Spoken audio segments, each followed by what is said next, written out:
I hate the reputation that Ashtanga gets for being super crazy making and overly intense, and this idea that Ashtangis are the Marines of yoga. Have you heard this?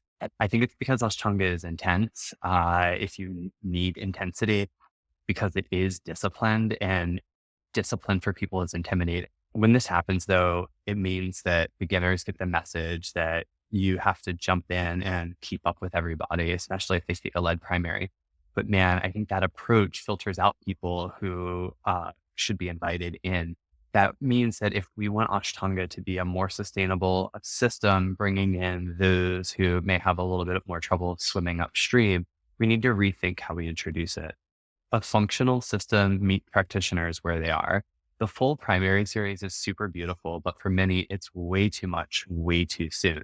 So we got to introduce different sequences that have modifications, real vinyasa stuff that allows them to break down postures into more accessible progressions. That way, we can emphasize things like the breath over perfection in the pose. And in this way, we don't dilute all the different elements of the method.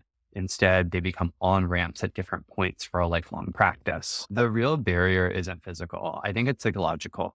If someone's first experience is total struggle bus, total frustration, and they feel like they don't belong, why would they return? I mean, maybe the ones that do return because they're the ones that fight against stuff, but we can anticipate that. Systems thrive when there is a strong entry point for a renewal of stock that matches the outgrowing. People die. If we want the practice to thrive, people have to come in.